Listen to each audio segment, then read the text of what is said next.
Hello future CS, welcome to my channel again. So I am on a mission to help you ace your CA exams with flying colors. If you are preparing for CA Inter auditing and aiming for a 70 plus score, then this video is a must watch for you all. In this video, we'll be discussing the ICAI BOS crucial updates for CA Inter auditing that can genuinely help you push your score towards 70 plus. So I have carefully summarized the key takeaways from the BOS webinar, focusing on the time management in exam, how to answer direct theory questions, how to handle application based questions, proper answering guidelines and language usage, and most commonly committed errors in the previous exams. This video is a must watch. Guys, if you are new to my channel, please subscribe for more exam related guidance and strategies. So let's start this video. So guys, when you visit my channel, do check out the playlist section. You will find several curated playlists for the CA Inter exam. Make sure to explore them and watch the videos in order to get maximum benefit from each of the topics. So first point that we'll be covering today is time management in the exam. So most of the time students feel that the paper is very lengthy. So proper time management is very important for this auditing exam. So totally we have 195 minutes, that is 180 minutes to write the exam plus extra 15 minutes reading time will be given. So first let's discuss as to how to use this extra 15 minutes reading time. So 145 you will get the paper. So this 15 minutes reading time you have to divide into 5, 5 and 5. So in the first 5 minutes, go through the entire question paper thoroughly. Read all the questions with an open mind. Sometimes some questions you might feel that it is familiar to the questions in the textbook, but there might be some twist in the question. So please go through all the questions with the open mind. Then in the next 5 minutes, what you'll be doing is there will be one choice, right? So one question which you will not answer, that you will decide in the next 5 minutes. Then in the last 5 minutes, you will decide the flow of your answer. So it's not compulsory that you should answer the first question first, second question second. In this order you have to answer, nothing like that. You can answer second question first, then third question, any order you can follow. So it is recommended that first you answer that question which you know the best. Then you answer the one which you know the next best and so on. But one thing to keep in mind here is answer all the subparts of one question at one place itself. Don't mess up on the subparts and start every question and every subpart in a new page. So this will enhance your presentation. So this is about 15 minutes reading time. So out of 195 minutes, 15 minutes is gone for reading time. Then comes the real 180 minutes where you will be writing the exam. So the first 15 minutes, how you plan, this lays foundation for the next 180 minutes where you will be writing the exam. So in this 180 minutes, what we are doing is 10 minutes we are just keeping aside for revision purpose. So why I am keeping this aside is suppose you forgot any answer and if you have left some page for it and later on if you remember at least some 5-10 minutes time will be there where you can come back and write this. And it is better to revise everything what you have written once, because if there are any small changes which you have to make, you can do that in the last 10 minutes. And also in this last revision 10 minutes, go through the question number, sure you have written all that correctly. So now we have 170 minutes left. So out of 170 minutes, 40 minutes keep aside for MCQ. So whether you answer MCQ first or descriptive, that is left to you. Whichever comfortable you are, do that way. But try to finish the MCQ in 35 to 40 minutes. Don't take more than that. So now after allocating 40 minutes to MCQ, we have 130 minutes left. And in descriptive question, you have to answer 5 descriptive question. So for each descriptive question, you will have 26 minutes. So don't spend more than that time. So now in this 5 descriptive question, again there will be 3 sub questions, usually 2 to 3 sub questions in each question. So again this 26 minutes you have to further subdivide. So what I suggest is, since some more days time is left now, go through the past year paper. So you will get an idea as to in each question how much subsections will be there, and how much time you have to allocate. So further this 26 minutes, how you should divide, you will get an idea. So before going to the real exam itself, you make this calculation and you can go. And in the real exam, like focus on finishing the answer within that time itself. Don't waste much time. So if you can't finish an answer within the allocated time, 1 or 2 minutes you spend more, but don't spend more than that. Now suppose you are answering question number 3 and you know the answer to subpart 3a and subpart 3c. But 3b you don't know. What you do is write subpart 3a, write subpart 3c and leave one page for 3b. And later on come back and write. Don't waste much time there. So time management is very, very important. And it is very important that you try to complete the entire question paper, right, for entire 100 marks. So suppose there is a question which you don't know much, like how to answer it. At least try to remember something. So much you have studied, right? Something you try to remember and write and come, because like there is no question of negative marking also. So there is no risk of negative marking. So try to attempt the entire 100 marks question. So this is about the time management. Next we have how to answer direct theory question. So basically you will have two types of question in your exam. So one is application based question and one is direct theory question. So application based question means a small case scenario will be given, which you will have to analyze. A small story type will be there. You have to read that and you will have to analyze and answer the question. And the next one is direct theory question. Here you will be asked direct questions, like you might be asked to define something, list something. So this is the example of direct theory question. One more thing is MCQ. MCQ, everything is application based MCQ. So whatever 15 MCQs you will get, that will be completely case scenario based itself. So case scenario booklet is very important. Please go through the case scenario booklet thoroughly. So in the descriptive part, first we will discuss how to answer the direct theory question. So for direct theory question, let's follow a 4-step approach on how to answer it. So if you follow this 4-step approach, this will help you to maximize your marks. So step number 1, break the answers into brief points or paragraph. So do not write long continuous answers. Divide the answer into small logical points or short paragraphs. So this will improve the readability and it will also help the examiner to award the marks easily. So you can write in point wise format or write short paragraphs. Do not just write a long lengthy paragraph. Step number 2, use properly framed language. So write in a clear, professional and technical language. Avoid casual or conversational wording. For example, use terminology prescribed by ICAI, such as some key terminologies like auditor's responsibility, reasonable assurance, professional judgment, independence, objectivity. So these are the key terms. These cannot be replaced. Do not mix the key terms with general terms. Like where you have to write audit misstatement, don't write as mistake. And in place of audit opinion, don't write as audit advice. So you can write in your own words, you need not copy paste. But these key terms, in each of the concept there will be a key term. So identify that key term and use that key term in your answer. So step number 3, highlight the main points.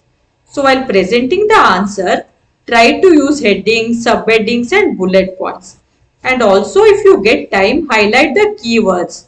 So this will draw the examiner's attention to the key concepts. And step number 4 is avoid flowcharts or diagrammatic presentation. So for direct theory question, flowcharts and diagrams should be avoided. The answer should be descriptive and explanatory. So some exam focused tip here is, so for direct theory question in auditing, ICAI prefers structured written answer. Conceptual clarity should be focused and professional presentation should be there in your answer. So following the above method, you can significantly increase the chances of scoring good marks even in theory questions. Next, we will discuss how to answer application based question. So as I mentioned earlier, application based question means a small case scenario or a story type will be given. You have to read that story and at the end of that some questions will be there. And then you will have to solve that. So here we are following a 3-step approach. So let's see what are those 3 steps. Step number 1, facts of the case. Briefly write the relevant facts given in the question. However, ensure do not rewrite the entire question itself, only the brief facts. So focus only on the facts that trigger a particular provisions of auditing and ethics. Step number 2, apply the provisions clearly. So clearly mention the name of the provision, that is the standards on auditing. So wherever possible, write the essay number and name clearly. However, if you do not remember the name and number correctly, don't quote the wrong essay name or number, because when you quote wrong, it might lead to loss of mark. So one safe thing to do is, if you don't remember the essay name and number, just write as per standards on auditing and just continue your answer. Don't mention the wrong name or number. So the provisions in auditing may relate to standards on auditing, professional ethics or CARO. So whichever is applicable, write those provisions clearly. Then step number 3 will be to link the facts to the provisions, correlate, that is correlate the facts with the provisions and give an adequate conclusion. So apply the relevant provisions to the given facts and write a clear conclusion depending on what the question is asking. So avoid vague statements such as it depends or may be applicable. Your conclusion should be clear, concise, and it should be correct to what the question is asking. So next we'll discuss a few points about answering guidelines and language usage. So point number 1 is use properly framed language. The language used in the answer should be clear, professional and well structured. Avoid informal or casual wording and use ICI recommended technical terms wherever applicable. So this I have already spoken about above. So misstatements, don't write as mistake, and for audit opinion, don't write as audit advice, and so on. Ensure you write the key points correctly. That is some keywords. Step number 2, avoid copy paste or reproducing provisions word to word from the study material. So the answer should reflect conceptual understanding and not memorizing. So don't rote learn everything, write in your own words. Point number 3, don't give generic answer. So avoid writing common or vague statement applicable to every question. Each answer must be specific to the question asked. So clearly see what the question is asking and answer according to that. So it shouldn't happen like question is asking to define something, but we are listing something else. So be very careful about it. Point number 4, provide the facts of the case carefully. So wherever a case scenario is given, clearly bring out the relevant facts. Facts should be linked with the applicable provisions. Do not ignore the facts while writing the provisions. Point number 5, give a proper conclusion in line with the requirements of the question. So the conclusion should directly answer what is asked in the question. It should be clear and logical. Avoid ambiguous conclusion such as it depends, may be considered. So if you write ambiguous conclusion, the examiner will feel that you are not confident about your conclusion. So here are some key takeaways. So the examiner's expectation, that is ICI expects you to write the answer the following way.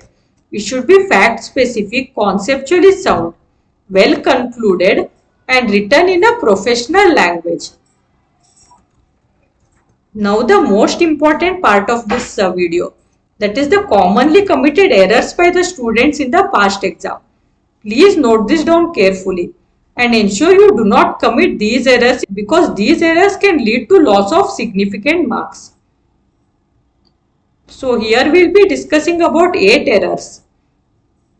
So error number 1, selective study.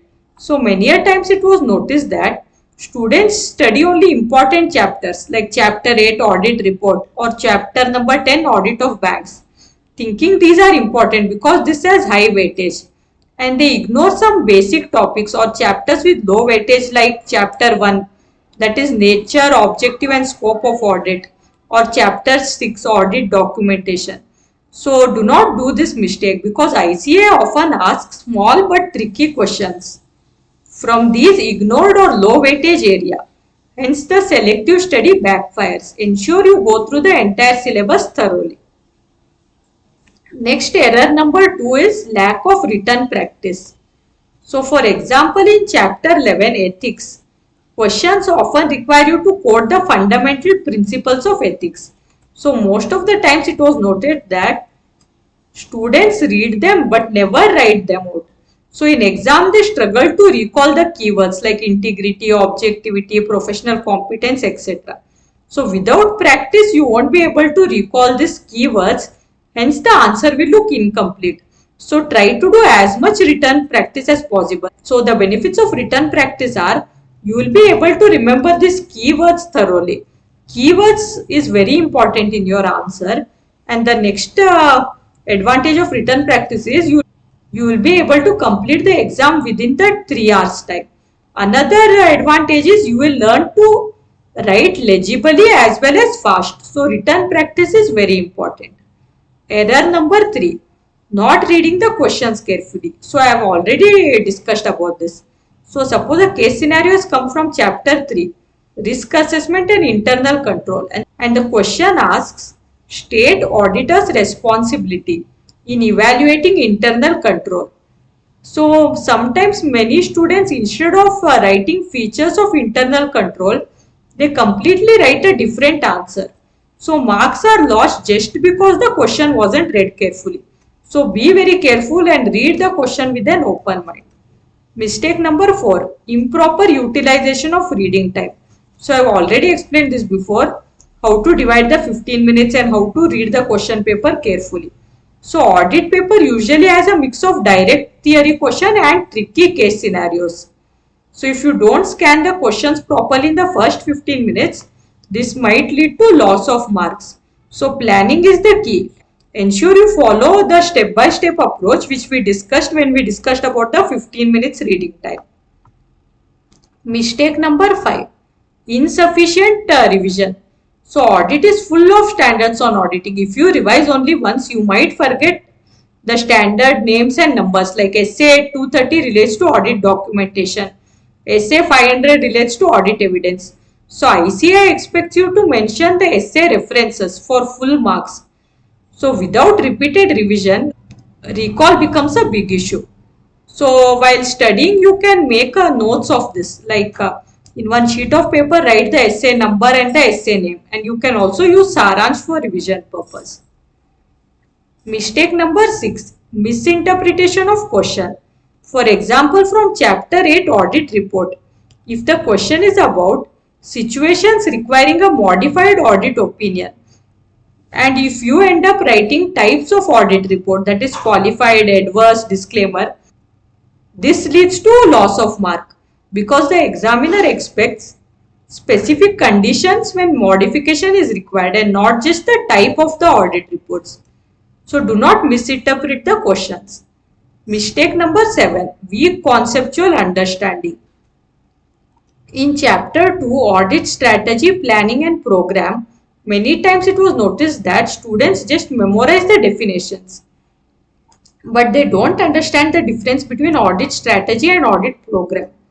When asked in an application based question, they cannot explain why strategy comes first and then the program follows. So rote learning will not work here. Ensure you have clear conceptual understanding. Mistake number 8, unable to apply concept. So at CA Inter level, you should have conceptual understanding, plus you must learn how to apply the concept correctly. For example, take chapter number 10, audit of bank. If the question is about NPA classification, sometimes it was noticed that sometimes students just write theory about what NPAs are, but the ICAI expects application. That is how the auditor should verify the NPAs in practice. That is checking overdue days, provisioning norms, etc. Without applying the concept to the case, marks are lost. So I hope you all have noted down these commonly committed errors. So guys, that was a crisp summary of the ICAI BOS webinar crucial updates for CA Inter auditing, exactly from an exam viewpoint. So if you apply these strategies, right from time management to structuring answers and avoiding common mistake, scoring 70 plus is absolutely achievable. If you found this video helpful, please like and share it with your friends. and also subscribe to the channel for more CA exam focused guidance. All the best for your exams. Study smart, write smart, and I will see you all in the next video.